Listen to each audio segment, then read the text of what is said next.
देखिए, कल हम लोग पढ़े थे सविनय अवज्ञा आंदोलन से पहले, ठीक है, सिविल डिसोबीडियंस से पहले, जो उसमें जो नॉन कॉपरेशन था, असहयोग आंदोलन था। तो असहयोग आंदोलन स्टार्ट हुआ खिलाफत के साथ, बहुत जोर शोर से हुआ, लेकिन अंततः वो वापस क्यों ले लिया गया 1922 में गांधी जी के द्वारा। तो सबसे पहला जो उसका कांड था 13 अप्रैल 1919 जालियांवाला बाग हत्याकांड, ये जो है सबसे गहरा असर डाला किसी भी राजनेताओं के ऊपर कि नहीं, अगर हम किसी भी चीज तरीके से अगर हम प्रदर्शन कर रहे हैं, शांतिपूर्ण तरीके से भी प्रदर्शन कर रहे हैं, तो लॉस तो हम लोगों को क्या आ रहा हो ही रहा है।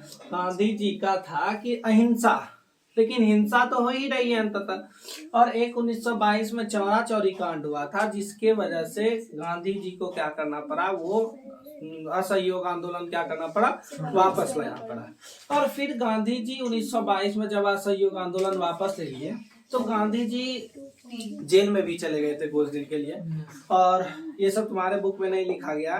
तो जेल में चले गए थे कुछ दिन के लिए, तो वहां पर जब उनकी सुनवाई हो रही थी, तो वहां कल ही बताए थे कि उनके जज ने कहा था कि हम आपके जैसा एक पहला आदमी देख रहे हैं जिसके विरोधी भी आपका इज्जत करते हैं और आपके अनुयायी भी आपका इज्जत करते हैं। मतलब जो उसका विरोध कर रहा है वो भी उसका इज्जत कर रहा है, और जो उनका ये अनुयायी है वो भी उसका इज्जत कर रहे हैं, ठीक है। तो अब आता है कि आखिर क्या हुआ। गांधी जी जब छूटे थे शायद 1926 में, तबीयत खराब हो जाने के कारण तुरंत ही छूट गए थे 2-2.5 साल के बाद शायद। तो गांधी जी जब छूटे तो वो अब ये सब मैटर से इंटरेस्ट अब वो रखने नहीं लगे, बोले कि रहने दो। अब वो एकदम सामान तरीके से अपना चरखा उड़का लेते थे, सूत काटते थे, और उसके बाद उनको और भी कोई चीज से मतलब नहीं था। लेकिन जब साइमन कमीशन आया 1928 में आया था साइमन कमीशन, यहाँ पर Simon commission arrived in India in 1928। तो साइमन कमीशन था क्या? तो साइमन जो था, साइमन कमीशन एक आयोग बनाया जा रहा था भारतीय, उसको पढ़ने के लिए संविधान को, एक संविधान तो उस समय लिखाया नहीं था, मतलब संवैधानिक व्यवस्था जो थी, जिस तरह से भारत चल रहा है, उसको पढ़ने के लिए इंग्लैंड से एक टीम बुलाई गई थी।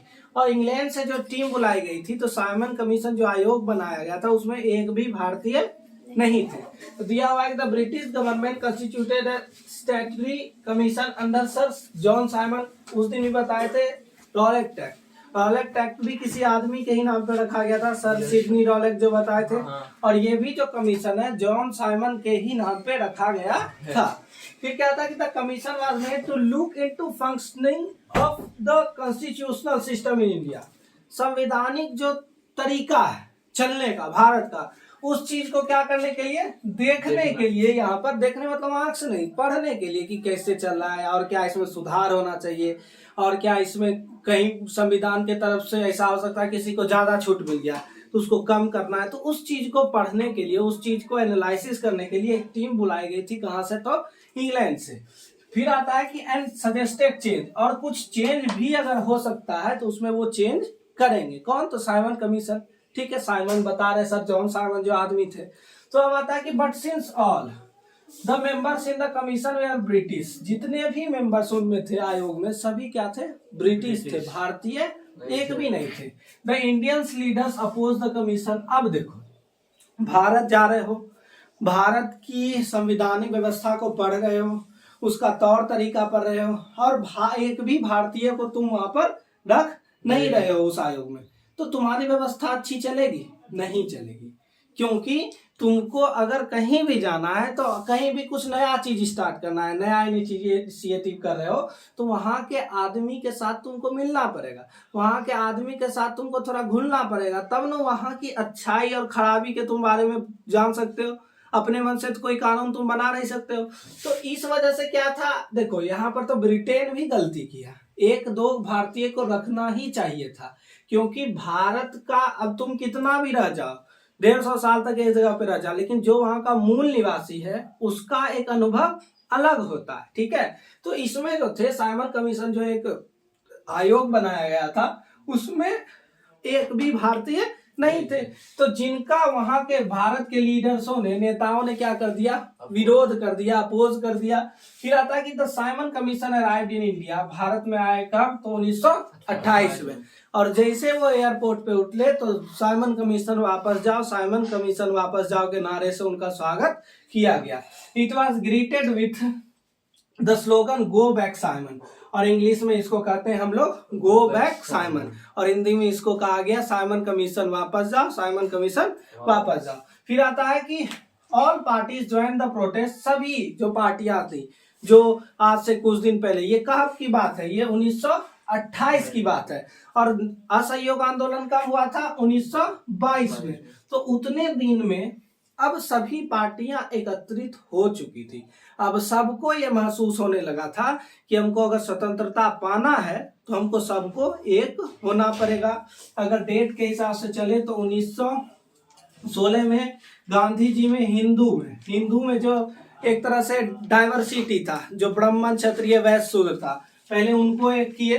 फिर 1919 में खिलाफत आंदोलन जो एक तरह से स्टार्ट हो रहा था, फिर उसको हिंदू मुस्लिम को एकत्रित किए, और अंततः उनको सबको पता चल गया कि हम लोग अकेले कुछ भी नहीं कर सकते, हम लोगों को सबके साथ मिलके ही काम करना पड़ेगा। और उसकी एकता दिखी कब, तो 1928 में, जब जॉन साइमन कमीशन भारत आए। किस लिए भारत आए, तो भारत की संवैधानिक व्यवस्था को देखने के लिए, मतलब सिर्फ देखेंगे नहीं, उसमें अगर कुछ चीज की सुधार हो, कुछ चीज कमी करने वाला हो या कोई चीज बढ़ाने वाला हो, तो उसका भी उनको अधिकार था। लेकिन उस चीज में कमी क्या था कि वहां पर एक भी जो थे, सभी जो थे वो क्या थे, ब्रिटिश थे, और इंडियन एक भी नहीं थे। फिर आता है कि इन अक्टूबर 1929 अब भड़का, साइमन कमीशन वापस जाओ, साइमन कमीशन वापस जाओ।